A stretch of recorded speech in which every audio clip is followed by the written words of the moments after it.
किया था। मध्यकाल के ऊपर हम लोगों ने अभी तक जो पढ़ा है वो मैंने अभी तक नोट्स नहीं बनवाए, सिर्फ कहानियों के माध्यम से बहुत सारी बातें आप लोगों तक पहुंचाई थी और कहा था कि नोट्स बनाएंगे 2-3 दिन बाद।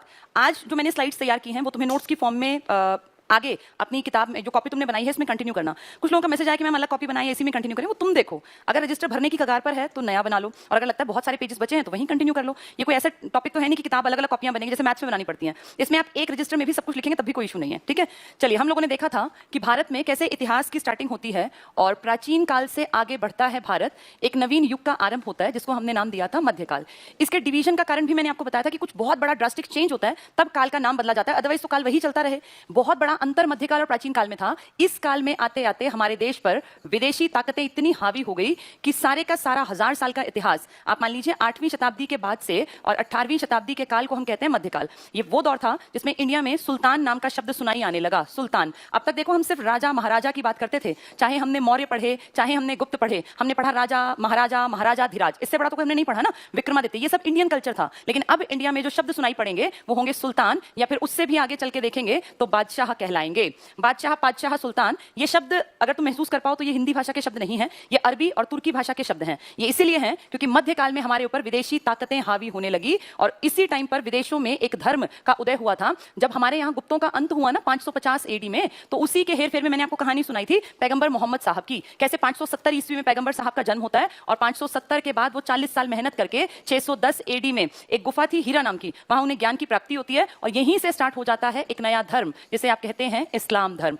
अब इसको सिर्फ सुन लो, ये मैं आज रिवाइज करा रही हूँ, आज स्लाइड्स पढ़ेंगे, आज फिर नोट्स बनाना तुम्हारे लिए आसान रहेगा। कोई भी इस टाइम ना कुछ भी टाइप मत किया करो, मैं नहीं देखती कभी मैसेज, अपनी एनर्जी को पूरी तरह फोकस करो सिर्फ यहाँ पर, ठीक है। जो बाद में मैसेज आते हैं ना मैं वो पढ़ती हूँ, लाइव चैट में कभी तुमने देखा, कभी मैं देखती नहीं, ऊपर लगी हुई स्क्रीन में कभी नहीं हटाती नजर, क्योंकि मुझे देखना ही नहीं कि बच्चे क्या लिख रहे हैं। इस टाइम मेरा टारगेट सिर्फ एक है कि तुम 100% अपनी एनर्जी को एक जगह फोकस रखो कि टीचर क्या पढ़ा रहा है। ये गुड मॉर्निंग मैम बेशक मत लिखो, जब तक मैं नहीं आती ना तब तक लिख लिया करो, उसके बाद आपस में कोई चैट मत करो, मत लिखो, नहीं देख रही मैं और ना ही कोई इनको पढ़ने वाला, ठीक है। बाद में तुम्हें कोई भी डाउट है कमेंट सेक्शन में लिख दिया करो, मैं वो सारे कमेंट लगभग देख लेती हूँ। जो क्लास के बाद, जो क्लास के बीच में आते हैं ना वो नहीं देखती, बाद वाले देखती हूँ। चलिए, 610 ईस्वी में इस्लाम धर्म का उदय हुआ और पैगंबर मोहम्मद साहब, पैगंबर साहब भी कह देते हैं, पैगंबर मोहम्मद साहब भी इन्हीं को कहते हैं। ये वो आदमी है जो एक इंसान है लेकिन लोगों ने इनको एक दूत मान लिया। सेम ऐसे ही जैसे महात्मा बुद्ध को हमने भगवान मान लिया था, जैसे हमने महावीर स्वामी को भगवान का दर्जा दिया, इसी तरह ये अल्लाह के मैसेंजर मान लीजिए। इन्होंने, मुस्लिम कम्युनिटी मानती है कि हमें अगर किसी ने शिक्षित किया है, अल्लाह की बातों से अवगत कराया, तो वो पैगंबर साहब हैं, प्रॉफिट इन्हीं को कहते हैं अंग्रेजी में। और ये एक आदमी के रूप में लोगों ने देखा है, क्योंकि देखो ज्यादा पुराने तो है नहीं, 570 एडी में जन्मे, ईसा पूर्व के नहीं है। महात्मा बुद्ध तो ईसा पूर्व के थे, महावीर स्वामी भी ईसा पूर्व के थे, और हमारे अगर हिंदू धर्म की बात करें सनातन, तो पता नहीं कितने हजार, उनका अस्तित्व नहीं पता कब से था। लेकिन इनको एक इंसान के रूप में लोगों ने देखा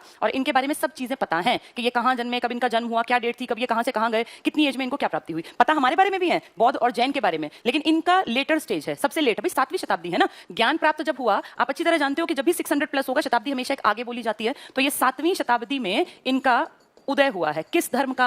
इस्लाम धर्म का। और कितनी अजीब बात है, महज 100 सालों के छोटे से एक टाइम पीरियड में ये इस्लाम धर्म फैलता चला गया। मैंने आपको पूरी तरह से मैप ड्रॉ करके अरब कंट्रीज की लोकेशन दिखाई थी, कैसे अफ्रीका से जुड़ा हुआ है वो इलाका, कैसे एशिया से जुड़ा हुआ इनके मध्य में पड़ता है। और यहाँ एक छोटी सी जगह है मक्का, जहाँ पैगंबर मोहम्मद साहब का जन्म हुआ, और मक्का में ही हीरा गुफा पड़ती है, एक केज मान लीजिए, जहाँ इन्होंने मेडिटेशन किया और जैसे जब तक करके इन्होंने ज्ञान हासिल कर लिया, और उस ज्ञान को फिर इन्होंने अपने इलाके में लोगों के बीच में पहुंचाया।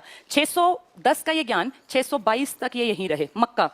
लेकिन 622 में जब भी कोई आदमी अच्छे काम करता है ना, तो आप ये मान के चलिए उसके एंटी भी दुनिया खड़ी हो जाती है। बहुत सारे गधों को यही काम होता है, तब भी था, आज भी है। इनके भी एंटी हो गए बहुत सारे लोग। याद करो, महात्मा बुद्ध के चचेरे भाई ने 3 बार उनका मर्डर करने की कोशिश की थी। यानी कहीं ना कहीं अच्छे लोगों को मारने के लिए भी लोग तुरंत आ जाते हैं, ऐसा इनके साथ भी हुआ। मोहम्मद साहब की भी डेथ नेचुरल नहीं थी और इनके दामाद अली की भी डेथ जो है नेचुरल नहीं थी। तो मोहम्मद साहब जो है 622 तक अपने इलाके मक्का में रहे और फिर फाइनली यहाँ से यात्रा करते हैं 24 सितंबर 622 से, और 632, 10 साल बाद इनकी डेथ भी हो जाती है। जो ये 10 साल इन्होंने काटे, ये जिस जगह पे काटे उसे मदीना कहा जाता है। मक्का और मदीना की आज भी तीर्थ यात्रा जैसे हिंदू करते हैं ना, हम हमारे जो पिलग्रिमेजेस हैं वो हरिद्वार जाते हैं, केदारनाथ जाते हैं, ऐसे ही इस्लाम धर्म को मानने वाले जो मुसलमान हैं ये मक्का और मदीना को बहुत ज्यादा ये मानते हैं कि भाई यहाँ गए तो एक तरह से अल्लाह तक हमारी पहुंच बन गई। जैसे हम मानते हैं कि हरिद्वार में जाके गंगा में डुबकी लगा लो तो सारे पाप धुल गए, ऐसे ही इनकी मान्यता है। मुसलमान शब्द का अर्थ मैंने बताया था, मुसल्लम, मुसल्लम जमा ईमान, यानी ऐसा व्यक्ति जिसका ईमान पुख्ता हो, स्ट्रांग हो, जो अपने ईमान से ना डिगे। हम भी तो हिंदू धर्म में ये कहते हैं ईमानदार बनो। ये सेम बातें सब धर्मों का निचोड़ है। कोई ये नहीं कहता लड़ो कटो मरो, कोई हिंसा की बात नहीं करता। असली मुसलमान जो है ना वो अपने ईमान पे खड़े रहते हैं, वो ईमान से नहीं डिगते, जो पुराने टाइम के लोग थे। अब धीरे धीरे हिंदुओं ने अपनी कट्टरता पे आ गए और मुसलमान, जिस कारण ये लड़ाई झगड़े हैं। अदरवाइज बेस सबका एक जैसा है, किसी के भगवानों ने नहीं कहा था कि लड़ना और मरना है, ठीक है।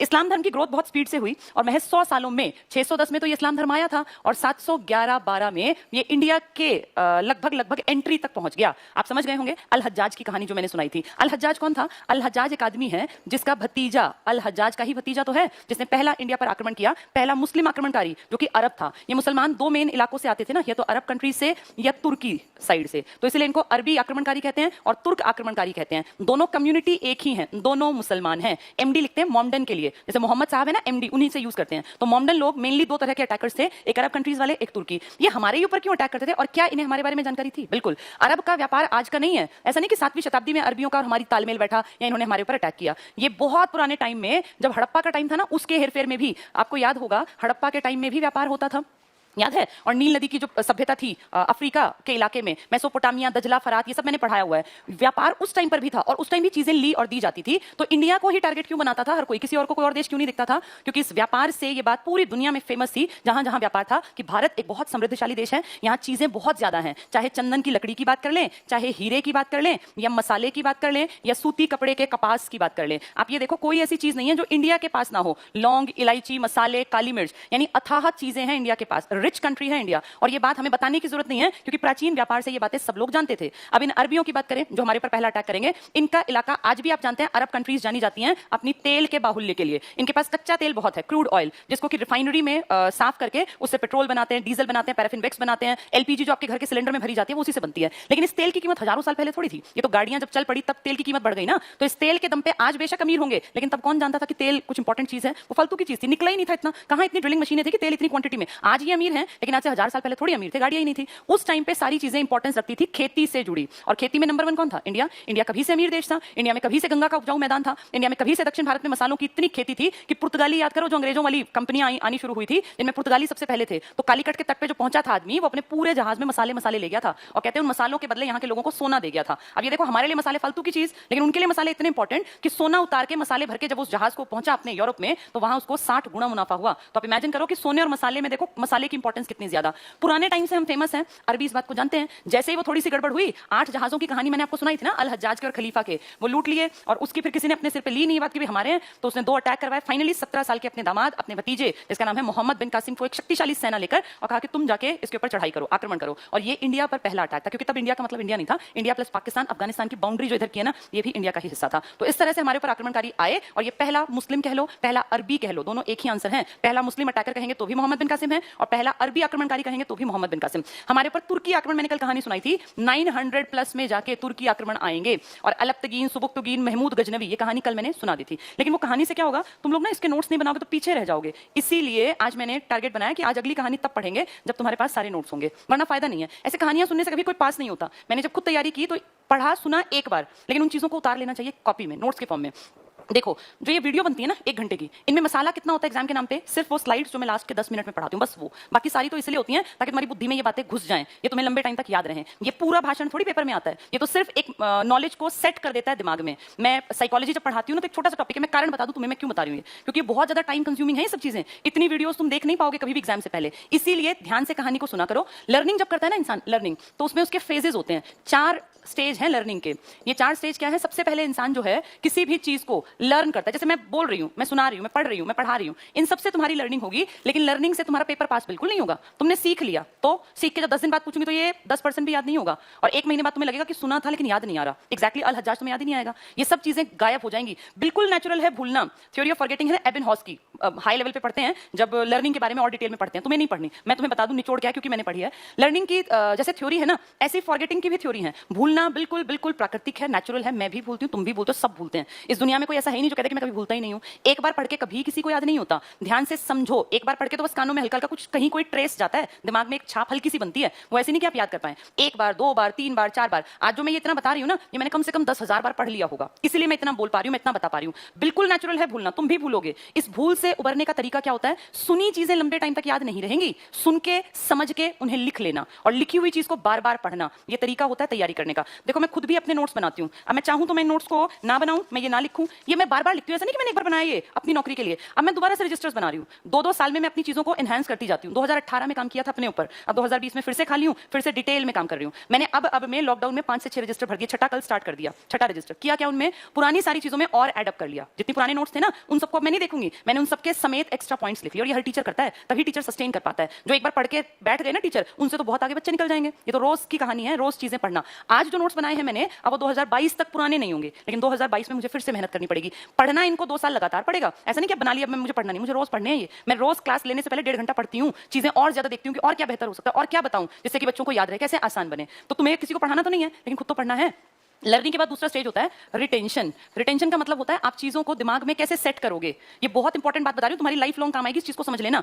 एक चीज मैंने सुन ली, तुमने सुन ली, मैंने पढ़ ली, तुमने पढ़ ली, वो लर्निंग तो हो गई, लेकिन उस लर्निंग का फायदा क्या अगर हमें पेपर के टाइम पे याद ना आए और हमें लगे यार सुना था लेकिन अब तो याद नहीं है। इसीलिए रिटेंशन करनी होती है अपने दिमाग में। रिटेंशन का मतलब होता है आप कहाँ उस चीज को फिक्स कर रहे हैं, कहाँ दिमाग में सेट कर रहे हैं। चीजों को आसान बना के अपने दिमाग में सेट किया जाता है। जैसे मैंने बहुत धर्म पढ़ाया, MSMV, RBP के AK, ये मैंने अपनी नौकरी के टाइम बनाए थे, लेकिन बार बार उनको पढ़ती गई, याद करती गई, फिर लेटेस्ट स्टेज में बच्चों को पढ़ाती गई। आज वो मेरे दिमाग में इतनी अच्छी रिटेंशन है कि मुझसे कोई सोते हुए पूछे कि RBP के, तो मैं बता दूंगी ये 4 RBP के हैं, कारण वो इस तरह से दिमाग में सेट कर लिया। एक एग्जांपल देती हूँ, ये मैं क्लास में बताती हूँ। मान लीजिए आपने अपनी अलमारी का एक कबर्ड आपके पास है, कोई किताबों का एग्जांपल ले लीजिए, कोई कपड़ों का एग्जांपल ले लीजिए। अब आपने उसमें कपड़े कैसे भरे, संडे को आपने कपड़े धोए, सारे उतारे तारपे से ऐसे इकट्ठे करके उसमें ठूस दिए। मंडे को आपको ऑफिस जाना है, कॉलेज जाना है या कोचिंग सेंटर जाना है, आप उस सारे ढेर को निकालते हैं, उनमें से एक शर्ट, एक पैंट निकाली, एक सूट, एक सलवार निकाली, एक दुपट्टा निकाला, फिर उनको एक साइड किया, उस ढेर को फिर उठा के फिर ठूस दिया। फिर ट्यूसडे फिर उन पे प्रेस करके पहन के चले, ट्यूसडे को फिर वो ढेर निकाला, उसमें कहीं शर्ट कहीं पैंट, फिर निकाल के फिर वो ढेर ठूस दिया।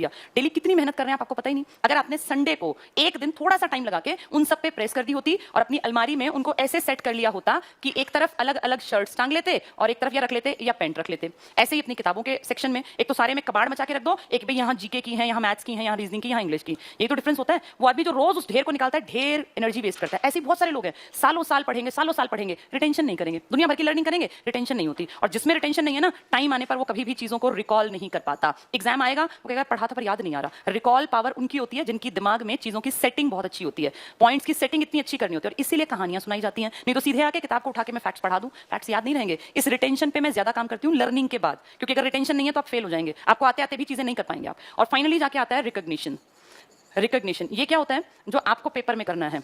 कुछ भी क्वेश्चन आएगा, मान लीजिए कहें कि निष्क नामक वस्तु इनमें से क्या है। ऑप्शन ए चांदी के आभूषण, दूसरा सोने का एक ढेर, तीसरा एक प्रकार का कर, चौथा एक प्रकार की राष्ट्रीय आय। तो आप जानते हैं कि निष्क हमने पढ़ा था, ढेर को कहते हैं, सोने के ढेर को, पुराने टाइम में था ना निष्क, वैदिक काल में। तो ये रिकॉग्निशन है, 4 में से एक को पहचानना। ये सबसे आसान काम होता है जो आप पेपर में देखते हैं। टफ पेपर पता है क्या होता है, क्वेश्चन आए और आपको आंसर खुद लिखना हो, जैसे आपने 10th के बोर्ड में किया था, आपके सामने ऑप्शन नहीं था, मैं खुद किया था, 12th के बोर्ड में किया। जो ये कॉम्पिटिटिव पेपर है ना, MCQ मल्टीपल चॉइस क्वेश्चन, ये इजीएस्ट तरीका है लर्निंग का, सबसे निचला स्तर है रिकॉग्निशन। भारत की राजधानी क्या है, 4 ऑप्शन में से एक तुम्हारा दिमाग, ये मैंने पढ़ा हुआ है, लेकिन किससे पूछे भारत की राजधानी बच्चे से, वो नहीं बता पाएगा। तो जब 4 ऑप्शन है तो एक ढूंढना बेहद आसान है अगर आपने रिटेंशन और रिकॉल पे काम कर रखा है। तो इसलिए मैं कहती हूँ कि ये जो स्लाइड्स है ना, इनको लिख लेना, बिना लिखे कोई पास नहीं हुआ। अगर कोई ये कहता ना कि मेरी नौकरी लगी, मैंने पढ़ाई नहीं की, या तो वो झूठ बोल रहा है, 100% तुम जानते हो। कोई ये कहे कि मैंने तो कभी नोट्स ही नहीं बनाए, वो नौकरी कभी भी नहीं लगेगा। इतने कंपटीशन में बिना नोट्स बनाए कैसे काम चल जाएगा। हर एक बच्चे के पास हर चीज लिखित में होनी चाहिए। रिकॉर्डिंग वीडियोस जो है ना, ये कभी काम नहीं आएंगी लेटर स्टेज में, क्योंकि तुम एक घंटे के में से निचोड़ क्या निकालोगे 5 मिनट का। मैं अपनी वीडियोस लेटर स्टेज में नहीं देखती, सिर्फ उस दिन देखती हूँ जिस दिन पढ़ाती हूँ कि मैंने क्या पढ़ाया था, कोई पॉइंट रह तो नहीं गया। ये वीडियोस से ज्यादा काम करेंगे तुम्हारे नोट्स। मैं खुद अपने देखो नोट्स मेंटेन कर रही हूँ, पूरा मैंने भर दिया, पूरा दिख रहा होगा तुम्हें।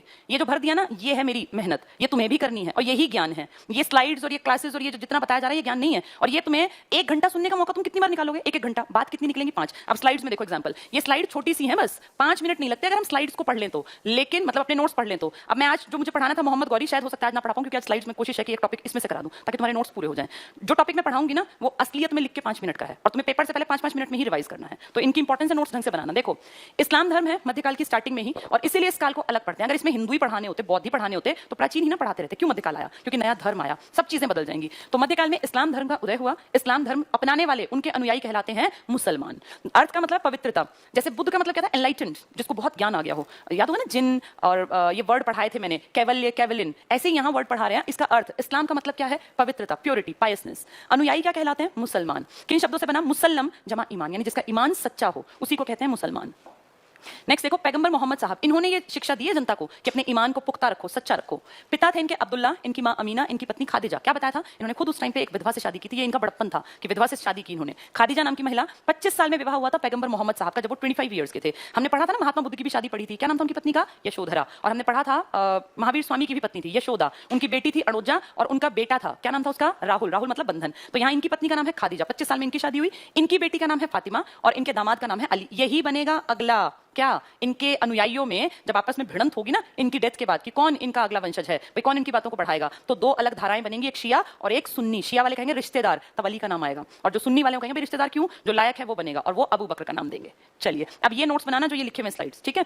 जन्म इनका 570 ईस्वी में हुआ, मक्का नाम की जगह। ये इलाका तुम्हें अब दिमाग में क्लियर होना चाहिए, एशिया और अफ्रीका के बीच की ये जो इलाका है ना, बीच का एक पूरा, यही है अरब देश। तो मक्का में इनका जन्म हुआ। इससे 20 साल पहले हमारे यहाँ गुप्तों का अंत हुआ, तो इंडिया खाली हो गया, छुटपुट छुटपुट साम्राज्य है, कोई ताकतवर राजा नहीं है। 610, कहीं कहीं 609 भी लिखा है, पेपर में आ जाए 609, 625, 632, 622, तो टिक करना पड़ेगा 609। एक कॉमन सेंस होती है ना, एक साल ऊपर नीचे इतना मान के चलना। 610 में खुदा का संदेश मिला इनको, जैसे हमारे कहते हैं ना ऋषि मुनि की हमें भगवान ने नॉलेज दी, ऐसे इनको भी खुदा का मैसेज मिला। और ये किस गुफा में थे? हीरा गुफा में बैठे हुए थे, तो वहां मेडिटेशन करते होंगे, इनको मैसेज मिला कि भाई ऐसे ऐसे तुम्हें अच्छाइयों को आगे बढ़ाना है। 24 सितंबर 622 को हिजरी संवत की शुरुआत हुई। मैंने आपको 4 संवत कराए थे, विक्रम, शक, गुप्त और हिजरी। हिजरी इस्लामिक कैलेंडर इसी पर बेस्ड है। तो हिजरी संवत 24 सितंबर 622 को। क्यों इस दिन स्टार्ट हुआ? क्योंकि इस दिन पैगंबर साहब ने मक्का से मदीना की यात्रा की है। मदीना भी एक जगह है और मक्का, इसलिए मक्का मदीना साथ बोलते हैं। जैसे हम बहुत सारे जगहों को अंडमान निकोबार कह देते हैं, इकट्ठे थोड़ी हैं, अलग अलग जगह है। ऐसे ही ये जैसे कुल्लू मनाली है, दोनों में 50-60 किलोमीटर का अंतर, लेकिन एक साथ लिए जाते हैं। ऐसे ही मक्का मदीना इकट्ठे बोले जाते हैं अलग अलग। तो मक्का से मदीना इन्होंने यात्रा की और इसी पर बेस्ड है, हिजरी संवत पर बेस्ड है इस्लामिक कैलेंडर। जैसे हमारा है ना शक संवत पर आधारित है राष्ट्रीय पंचांग, ऐसे इनका इस्लामिक कैलेंडर बेस्ड है हिजरी संवत पर। 4 संवत याद रखने हैं, 57 ईसा पूर्व या 58 भी लिख देते हैं। इसके बाद कराया था तुम्हें मैंने 78 एडी शक संवत पर आधारित कनिष्क के टाइम, फिर कराया था 319-20 गुप्त, जब चंद्रगुप्त प्रथम बड़ा ताकतवर राजा बना था, और फिर अब करा रही हूं हिजरी संवत 622 में। नेक्स्ट है 632, मोहम्मद साहब की मृत्यु हो गई। तो कितने साल जीवित रहे? 62 साल। जन्मे कब थे? 570। एक्सपायर कब हुए? 632 में। यात्रा कब की थी? 622 में। यानी ज्ञान आया लगभग 40 साल में। जब ज्ञान आया अपने यहाँ तो 10-12 साल तो अपने यहाँ काम किया, फिर मदीना गए, 10 साल वहां काम किया। 62 में एक्सपायर हो गए, 570 से 632। ठीक है, नेक्स्ट देखो, अरब देश कौन से हैं? एक दो के नाम लिख लेना ताकि तुम्हें दिमाग में वो रह जाए कि हाँ ये देश अरब है। जॉर्डन, यूनाइटेड अरब एमिराट्स, कुवैत, आपने सुना ना तेल का बहुत इंपॉर्टेंट शहर है इसलिए लिख दिया, यमन, ओमान, सऊदी अरेबिया, ये सारे अरब देश, और इन सब में 100% इस्लाम जो धर्म है इसी का बोलबाला है। इस पूरी बेल्ट में आपको पूरी लगभग जनसंख्या इन देशों में मुस्लिम मिलेगी, क्योंकि यहीं के आसपास ही अपना प्रचार प्रसार ज्यादा किया था पैगंबर मोहम्मद साहब ने, लेकिन इनकी जड़ें देखो इंडिया और पूरे वर्ल्ड में फैली हुई हैं। नेक्स्ट मोहम्मद साहब के बाद खलीफा का पद बन गया। मोहम्मद साहब एक्सपायर हो गए, अब कौन इनकी शिक्षा देगा? तो एक पोस्ट बना दी खलीफा, और खलीफा लगभग आप मान लीजिए फर्स्ट वर्ल्ड वॉर तक खलीफा बहुत इंपॉर्टेंट था। 1924 में जाके खलीफा की पोस्ट को अमान्य घोषित कर दिया मित्र राष्ट्रों ने, अमेरिका, ब्रिटेन जैसों ने, वरना खलीफा 1914 से 1918 जब फर्स्ट वर्ल्ड वॉर था तब भी इंपॉर्टेंट पद था। तो खलीफा कितना इंपॉर्टेंट आप इमेजिन कर लो, 700 के बाद से काम कर रहे हैं और फिर जाके खत्म हुआ है। अगर माने कि आज भी मुस्लिम तो चला रहे हैं उस पद को, लेकिन एक वैधानिक मान्यता नहीं है उतनी, तो खलीफा बहुत बड़ी पोस्ट थी। शिया और सुन्नी इन दोनों में मतभेद स्टार्ट हो गया उनकी डेथ के बाद ही, क्योंकि अगला खलीफा कौन बनेगा। अब शिया क्या कह रहे हैं? शिया में श आता है ना, तो ये रिश्तेदार की बात करेंगे कि भैया किसी रिश्तेदार को बनाओ। रिश्तेदार कौन था? दामाद था। महिला तो बनेगी नहीं, तो इनकी बेटी तो बनेगी नहीं, फातिमा इनकी बेटी, तो उसका पति कौन था? इनका दामाद अली। तो इन्होंने कहा रिश्तेदार बनेगा अली, ये शिया कह रहे हैं। सुन्नी क्या कह रहे हैं? कोई भी बन सकता है, बस योग्य होना चाहिए, तो ये उनके सहयोगी अबू बकर को बना देंगे। नेक्स्ट देखो, सुन्नी फर्स्ट कौन बना? सुन्नी के अकॉर्डिंग फर्स्ट खलीफा है अबू बकर। सुन्नी कौन थे? जो रिश्तेदार को नहीं कहते, कहते कोई बना दो, लायक होना चाहिए। सेकंड खलीफा है उमर। तो पहला खलीफा, ये दोनों सहयोगी थे कभी, जैसे एक आदमी अकेला थोड़ी होता है, ढेर लोग उसके साथ होते हैं। जो अपने ये महावीर स्वामी थे इनके साथ भी थे, याद है मक्खली पुत्र गोचाल के साथ इन्होंने तपस्या की थी 6 साल, फिर आगे अलग अलग विचारधारा हो गई, कर्म सिद्धांत पे अकड़ गए और फिर जाकर उन्होंने 6 साल फिर तपस्या की। याद करो महात्मा बुद्ध के वो 5 ब्राह्मण थे जिनके साथ उन्होंने उरुवेला में तपस्या की थी 6 साल, फिर वो खीर की कहानी पे कैसे अलग अलग हुए, ऐसे ये भी अलग अलग हो गए। तो अब अबू बकर और उमर जो है ये पहले और दूसरे खलीफा हैं, बाकियों के नाम नहीं आएंगे, स्टार्टिंग वालों के आ जाएंगे। शिया रिश्तेदारी की बात करते थे, इनका फर्स्ट खलीफा कौन है? अली, क्योंकि वो क्या था? उनका दामाद था। तो दो तरह की विचारधाराएं, शिया और सुन्नी, अबू बकर उमर और एक तरफ अली। नेक्स्ट देखो, अरब आक्रमण। अब ये 610 की बात जो इस्लाम धर्म का उदय हुआ, ठीक 100 साल बाद, 711 610 का 710 तो आएगा, ठीक 100 साल बाद हमारे ऊपर अटैक होगा, पहला अरबी आक्रमण। तो सोचो ये इतना फैल गया 100 सालों में कि हमारे देश की एंट्री पर आ गया। मोहम्मद बिन कासिम, इसी को MBQ लिख देते हैं शॉर्ट में, मोहम्मद बिन कासिम। एक MBT भी आएगा इसी मध्यकाल में, मोहम्मद बिन तुगलक बाद में। अभी मोहम्मद बिन कासिम की बात करते हैं। पहला मुस्लिम आक्रमण है। मुसलमान मेनली 2 ही इलाकों से आए, या तो अरब कंट्रीज से या तुर्क जो थे यानी तुर्की की तरफ से। तो पहला मुस्लिम आक्रमण भी और पहला अरबी भी है। भाई मुस्लिम में या तो तुर्की होगा या अरबी, पहले अरबी आ गए, तुर्की भी आएंगे 900 के बाद वाली स्टेज में। कारण क्यों आए ये लोग, क्यों इन्होंने हमारे ऊपर अटैक किया? अरब देशों की गरीबी, आज अमीर होंगे तेल के दम पे, तब कौन तेल पूछता था? इनकी मिट्टी बढ़िया थोड़ी थी। अरब में तो पूरा देखो डेजर्ट एरिया है, जो बहुत बड़े बड़े आपके रेगिस्तान है। अरब में आप जानते हो ना ऊंट मेन चीज है, ऊंट, और हमने इनसे ही तो ऊंट पालना सीखा। यहाँ खजूर की खेती होती है, आप अच्छी तरह जानते हो, डेजर्ट में खजूर मिलेगा, ऊंट मिलेगा। पानी की कमी है यहाँ, मिट्टी रेतीली है, तो क्या पैदा करेंगे मिट्टी में? कुछ भी नहीं। ना यहाँ कपास पैदा होना बढ़िया, ना यहाँ गेहूं होने, ना चावल। तो एक तरह से भुखमरी का इलाका था उस टाइम पर। अमीर नहीं थे ये लोग, अमीर तो ये अब बन गए तेल के कुएं मिलने के बाद, लेकिन जब तक तेल की इंपॉर्टेंस नहीं थी तब तक इनके पास कुछ भी नहीं था। ये भूखे मरने की कगार पर थे, तभी ये अटैकर्स थे। और जब आदमी भूखा मरता है ना, तो वो दूसरे को चाहे मारना पड़े, अपने हक तो क्या एक तरह से मान लो लालच के लिए। अब इंडिया क्या था? अमीर, समृद्धशाली। यहाँ खान पान देखो, कपड़े देखो, पहनावा देखो। हमारे यहाँ तो आम आदमी भी शौकीन था गोल्ड पहनने का। तब हमने पढ़ा था ना, देखो हड़प्पा काल में भी डेड बॉडीज पे गहने मिले हैं गोल्ड के। उस टाइम पर, अच्छा हजारों साल पहले, इंडिया रिच कंट्री था, बहुत ज्यादा रिच। तो हमारे ऊपर तो अटैक होना ही होना। भूखा मरता आदमी, अमीर आदमी या जो उसकी पहुंच में है उसी की चीज तो झपटेगा ना। चेन गोल्ड की पहन के चलेगा तो जो भुखमरी से ग्रसित है, जिनके घर में खाने को नहीं है, वो चेन छीन लेंगे। आज भी ऐसा हो रहा है, बुरा हाल है। इस टाइम हमारा देश तो समृद्धशाली, गंगा का पूरा मैदान, दुनिया भर की खेती, लोहा, घोड़े और ये अपना सेना, गज सेना, दुनिया भर का सामान, कोई कमी नहीं थी। ये अकल ही नहीं थी गरीबी क्या होती है, भुखमरी क्या होती है। समृद्धशाली देश था पूरा देश, और ये भूखे मरते, तो ये यहाँ तो आएंगे ही आएंगे। तो अरब देशों की गरीबी एक कारण बना, मिट्टी उपजाऊ नहीं थी इनकी। भाई रेत है तो मिट्टी कहां से आएगी? मिट्टी तो हमारी उपजाऊ थी। पंजाब का इलाका देख लो, पाकिस्तान का इलाका, इंडिया का उत्तरी भारत, पूरी ये बेल्ट देख लो। आज इतने हजार साल बाद हमने कितना कुछ यूज कर लिया, हमने प्रकृति का कितना दोहन कर दिया, तब भी हम सबका पेट भरती है। ये धरती दुनिया की दूसरी बड़ी आबादी लेके बैठे हैं, लेकिन कभी भी भुखमरी का, भगवान की दया से कभी ऐसा नहीं सुना कि इतनी भयानक भुखमरी है। गरीबी है, उस गरीबी का कारण है भ्रष्टाचार। आज भी इंडिया की इकोनॉमी वर्ल्ड में 5वीं छठी रहती है, यानी पैसे की कमी नहीं है। और सोचना जरा, ये आज से हजारों साल पहले की बात करें, कितनी समृद्धि थी इंडिया में जब तक अंग्रेज नहीं आए थे। ये यहाँ आए, लूट के ले गए, लेकिन हमारे ऊपर असर थोड़ी पड़ा, हम पे कभी असर नहीं दिखता था इनका। मिट्टी उपजाऊ नहीं थी इनकी। प्राचीन काल का व्यापार, पता है ना मैंने, व्यापारी थे। हमारे और अरब के बीच में तब भी व्यापार था, हमारे और मेसोपोटामिया के बीच में, ये सुमात्रा, जावा, सब हमारे साथ व्यापार करते थे और सब जानते थे कि इंडिया अमीर है। तो वो जो पहचान थी ना इंडिया की अमीरी की, वो अब नुकसान करेगी, क्योंकि अभी अटैक करेंगे भूखे मरते।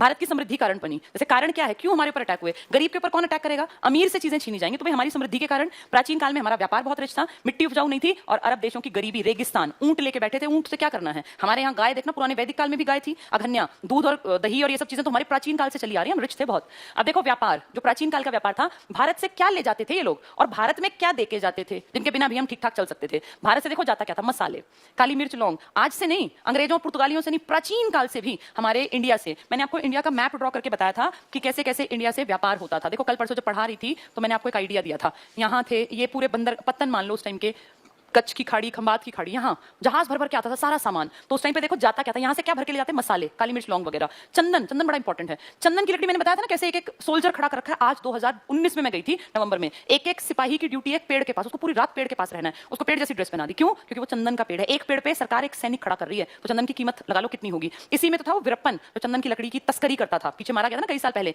चंदन की लकड़ी के कहते हैं सोमनाथ मंदिर जो था ना, मैंने जिसकी कल पूरी कहानी बताई थी, उसकी एंट्री गेट पर बहुत बड़े बड़े दरवाजे थे, चंदन की लकड़ी से बने हुए। तो ऐसा कहा जाता है, पता नहीं ये सच्ची बात है कि झूठी, कि जब वो आया था ना 1025 में, कौन? महमूद गजनवी, तो मैंने बताया था कल वो कैसे शिवलिंग तोड़ा और क्या क्या उसने किया। तो कहते हैं इन चंदन के गेटों को तुड़वा के लदवा के ले गया कि भाई हमारे देश में ले चलो। और बाद में ऐसा माना जाता है कि उसकी जब कब्र बनी ना, जब वो मर गया, तो उसके मरने के बाद उसकी कब्र में जो एंट्री पर, मान लो यहाँ कब्र है उसकी, तो एंट्री पर जो दो गेट लगे हैं ना चंदन की लकड़ी के, वो कहते हैं कि वही गेट थे। लेकिन बाद में फिर आर्कियोलॉजिकल डिपार्टमेंट ने कहा नहीं, ये उसकी कॉपी करवाए थे, वो नहीं थे। खैर जो भी हो, दंत कथाएं कहती हैं कि चंदन की लकड़ी के वो गेट इतने खूबसूरत थे कि उनको यहाँ से उखड़वा के ले गया अपने देश। कहाँ से आया था? गजनी, अफगानिस्तान। सोचो गुजरात से अफगानिस्तान गेट लाद के ले गया, क्योंकि इतने सुंदर गेट थे कि वो कहीं भी मिलना पॉसिबल नहीं था। तो हमारी कीमत दिखती है इस बात से। चंदन की लकड़ी का व्यापार करते थे ये। सूती कपड़े ले जाते थे। कपास में तो हम कब से, पुराने काल में हमने पढ़ा था ना, हड़प्पा वाले टाइम में, उस टाइम भी हिंडन, याद करो हिंडन नाम था, ये था हिंडन नहीं सॉरी, क्या नाम था? सिंडोन। हिंडन तो नदी है ना अपनी यूपी वाली। सिंडोन सभ्यता हमारा नाम है यूनानी किताबों में, इसी के कारण तो हम इंपॉर्टेंट थे तब भी। अगला है बांस, यहाँ से जाते, हाथी यहाँ से जाते। मगध में महाजनपद में ढेर हाथी मिले थे, तो हाथी दांत के पैमाने जिससे मापा जाता, ये सब चीजें इंडिया से जाती थी। और ये इतनी थी कि कितनी ले जाओ हम पे फर्क नहीं पड़ना। हम क्या लाते थे वहां से व्यापार में? कुछ लाते भी तो होंगे, शराब, शराब बाहर से आती थी। खजूर की खेती इन्होंने हमें सिखाई। घोड़े, अरबी घोड़े, ऐसा नहीं कि घोड़े हमारे पास नहीं थे, लेकिन अरबी नस्ल के घोड़े सबसे बेस्ट घोड़े कहलाते हैं, वो यहीं से सीखे हमने लाने। और रेशमी कपड़े, रेशम क्योंकि चाइना में था ना, फिर लेटेस्ट स्टेज में फैल गया कहीं कहीं पर। रेशम मार्ग तुम्हें याद कराया था मैंने, कैसे अलग अलग डायरेक्शंस में 3 जगह से निकलता था कनिष्क के टाइम में। तो ये सब चीजें हम लाते थे। इन सबके बिना भी तो हम रह सकते थे। शराब ना होती, खजूर ना होता, घोड़े, अरबी ना होते, घोड़े तो हमारे पास थे ही, और कपड़े हमारे पास सूती थे। इन सबके बिना भी तो हम चल सकते थे। लेकिन इन लोगों का काम, जब ये नॉनवेज खाएंगे तो बिना मसाले के कैसे खा लेंगे? नॉनवेज में तो मसाला जरूरी डालना पड़ेगा ना। इनके बिना, अब गर्मी है, गर्मी में रेशमी कपड़ा कैसे पहन लोगे? गर्मी में तो सूती कपड़ा चाहिए ना। पैमाना जो बनेगा, एक तो ऐसा कि रोज टूटे, एक हाथी दांत का पैमाना। तो बहुत ज्यादा चीजें ऐसी थी जो इंडिया के ऊपर ये डिपेंड थे, मेन तो खाने के ऊपर और ऐसे सामानों के ऊपर। इस कारण से ये बाद में हमारे ऊपर अटैक करेंगे। अब नेक्स्ट देखो, आक्रमण का उद्देश्य क्या था? सिर्फ एक, क्यों आए थे? धन लूटने। बसना नहीं था इनको, वापस जाते थे, लूटते वापस भाग जाते, गाड़ियां भर भर के सामान ले आते, सोना ले आते, वापस जाके अपने देश बसते। MBQ, मोहम्मद बिन कासिम। अब ये इंपॉर्टेंट पहला आदमी है। चाचा और ससुर एक ही आदमी थे इनके, अल हज्जाज। ये इनके चाचा भी है और इनके ससुर भी हैं। और अल हज्जाज इंपॉर्टेंट क्यों? क्योंकि इसको खलीफा से मान्यता प्राप्ति व्यापार की भी परमिशन के साथ काम करता था, कोई चोरी छिपे नहीं। जैसे एक तरह से जैसे सरकार से परमिशन लेते हैं ना, ऐसे इसने खलीफा से परमिशन, खलीफा कौन, मुसलमानों का सबसे बड़ा मुखिया जो पैगंबर मोहम्मद साहब के बाद डिस्प्यूटेड पोस्ट थी, शिया कहते थे रिश्तेदार बना दो और सुन्नी कहते थे रिश्तेदार नहीं बनेगा, तो अल हज्जाज ने खलीफा से परमिशन ले ली, भाई मैं किस तरह का व्यापार वगैरह कर लूं। इसके 8 जहाज डूबे थे। कहां पर, दाहिर जो हिंदू राजा है, चच नाम का एक आदमी है, चच उसका बेटा है ये, चच तुम्हें सुन के लगेगा पता नहीं कौन सी कास्ट है, हिंदू है, ब्राह्मण, चच नाम का आदमी, उसका बेटा है दाहिर, हिंदू राजा। इसके इलाके के पास समुद्री लूट हुई थी और उस लूट में 8 जहाज लूटे जो किसके थे, अल हज्जाज के। अल हज्जाज और खलीफा का मिला जुला सामान बताते हैं। तो अल हज्जाज ने कहा भाई तुमने तुम्हारे एरिया में लूटा है, दो वापस, उसने कहा हमें नहीं पता, हमें क्या पता किसने लूटा, इसलिए इसने कहा ठीक है तुम छिपा रहे हो तो अटैक होगा। इसने 2 अटैक करवाए, 8 जहाज लूटे गए थे अल हज्जाज के, दाहिर ने जानकारी से इनकार कर दिया, इसीलिए अटैक हुआ था। 2 बार असफल अटैक हुए अल हज्जाज के, फिर उसने अपने भतीजे को भेजा जो कि 17 साल का एक लड़का था। अंत में मोहम्मद बिन कासिम शक्तिशाली सेना के साथ आया और अब दाहिर नहीं बचेगा। ऐसा नहीं कि आते दाहिर पे टूट पड़ा, नहीं, दाहिर को मौके मिले थे अपने आप को प्रूव करने के। देवल नाम की जगह थी पहली बार। 712 क्यों लिखते हैं, क्योंकि 712 में वो उसकी राजधानी वाले इलाके पे आ गया था। ये अटैक सालों साल चलते थे, इसलिए देखना डबल डिजिट लिखा जाता है। तो 712 में अटैक हुआ उस मेन इलाके पर, लेकिन उससे पहले 711 में देवल में एंट्री हुई थी। देवल एक छोटी सी जगह थी। अब देवल में जब ये आया ना मोहम्मद बिन कासिम, तो कितनी मूर्खता का परिचय दिया दाहिर ने, देवल को छोड़ के चला गया। किसके सहारे, अपने भतीजे को बुलाया कि बेटा तू संभाल ले और मैं आगे चला जाता हूं। तो ये सबसे बड़ी गलती थी। जैसे ही दुश्मन आया था, भाई दुश्मन की एंट्री होती है यहाँ पे, इसकी टेरिटरी में ही पड़ता है ये हिस्सा, इसी के एरिया में गिना जाता है, छोटी छोटी जगह। अब जैसे कोई इंडिया आएगा तो इंडिया को जगह एक थोड़ी है, कहाँ है इंडिया है, तो भाई इंडिया पे अटैक कहाँ, कौन सी जगह है इंडिया, किसी राज्य पे तो अटैक करते हैं, तभी तो मेरा भारत पे हमला हो गया। अब चाइना है तो भारत के किसी राज्य की तरफ बढ़ेगा ना, इंडिया नाम की जगह कहाँ, कहीं है ही नहीं, ये सारे मिला के तो इंडिया है। इसी टाइम पर जब ये सब हुआ तो देवल पर पहला अटैक था, तो इसने देवल को संभाला ही नहीं, भाग गया देवल से। देवल से पीछे, ये मान लो देवल है, देवल से पीछे हटके यहाँ आ गया। अब देवल अपने भतीजे और राजपूत राजा को कह दिया तुम संभालो यार, आया कोई ये मोहम्मद बिन कासिम और ऐसे तुम इसको संभालो। कहाँ संभालना था उनको, दूसरा आदमी क्यों ध्यान देगा, और अपने आप यहाँ चला गया। अब वो देवल को जीत गया, देवल जीतना ही था उसको, शक्तिशाली सेना। अब वो आगे बढ़ा तो यहाँ से भी छोड़ के और आगे आ गया कि यहाँ भी छोड़ दिया, किसको, एक पुरोहित को, कि भाई हम तो जो है ना आगे जाके संभाल रहे हैं बॉर्डर और तुम यहाँ उनको संभाल लेना। पुरोहित क्यों लड़ेगा, और यहाँ की जनता थी बौद्ध धर्म को मानने वाली, तो बौद्ध धर्म तो वैसे भी कहता है हिंसा मत करो, बौद्ध और जैन तो हिंसा को बहुत गलत मानते हैं, तो तुरंत से उसने यहाँ भी जीत लिया। और इसके बाद जब आगे बढ़ा, अब यहाँ कहाँ भागेगा, अब तो एंट्री आ गई, लास्ट पॉइंट आ गया, यहाँ लड़ा और यहाँ लड़ा तो फिर हारा और मारा गया। और इसका लड़का देखो कितना मूर्ख है, इसका लड़का जय सिंह अपने बाप के मरने के बाद अपनी माँ को बोला कि अब जैसे ये टेरिटरी शुरू हो गई ना अंदर, ये तो बाहरी राज्य थे अब अंदर, तो अपनी माँ को यहाँ मान लो किला था, अपनी माँ को छोड़ के विधवा माँ को और भाग गया, बोला मैं तो आगे जाके संभालता हूँ माँ, यहाँ तुम देख लेना। अब विधवा औरत क्या संभाल लेगी जिसका पति मरा हो अभी, तो वो औरत जो है उसने अग्निकुंड में कूदकर इंडिया में जौहर की प्रथा को चलाया था। इंडिया में जौहर प्रथा अभी तक हमने सुनी नहीं, सती सुनी थी 510 में, याद करो एरण अभिलेख में भानुगुप्त के टाइम। अब जौहर की पहली कहानी रची गई है, हिंदू महिला थी जिसके समेत कई अग्निकुंड में कूद गई थी ये जौहर, और वो नालायक जिसका बेटा था जय सिंह आगे भाग गया और आगे। इसके बाद आगे कितना आगे बढ़ता, फाइनली वो आगे बढ़ता चला गया मोहम्मद बिन कासिम, और घुसते घुसते इनका जो मेन इलाका था वहां पहुंच गया। और फिर उसने कहा कि या तो तुझे मार देंगे या तो हमारा धर्म कबूल कर ले। तो इसने जय सिंह ने अपने बाप दादा की पुश्तैनी, कितना पुराना नाम था, वो सब मिट्टी में मिला दिया और मरने से बचने के लिए अपना धर्म बदल लिया, इस्लाम धर्म कबूल कर लिया। ठीक है, चलिए इस कहानी को सुन लिया, तुम्हें याद रहेगी, पॉइंट्स को ध्यान से पढ़ो। देवल स्थान है पहला, 711 ईस्वी में यहाँ पे अटैक हुआ, छोटी जगह है। दाहिर ने अपने भतीजे और राजपूत राजाओं के भरोसे छोड़ दिया कि तुम संभालो। अरे वो क्यों संभालेंगे, तो यहीं लड़के उसको भगा देता, अब आगे जाके भी तो मरना पड़ा ना, यहीं लड़के मर लेता, लेकिन इसको छोड़ गया खाली। ये गलतियां होती हैं छोटी छोटी। नेक्स्ट है नेऊन नाम की जगह, बहुत छोटे हैं ये, नेऊन इसकी विजय की, पाकिस्तान के हैदराबाद वाले इलाके में। पाकिस्तान में जानते हो हैदराबाद है, एक हैदराबाद हमारा, एक पाकिस्तान का, एक पंजाब हमारा, एक उनका। तो ऐसे हैदराबाद का एक इलाका पाकिस्तान में आज, वहां के दक्षिणी हिस्से में पड़ता है नेऊन, छोटा सा इलाका, बहुत छोटा। रक्षा का दायित्व किसको सौंप दिया, एक पुरोहित को, कि पुरोहित क्यों लड़ेगा भैया, क्यों मरेगा।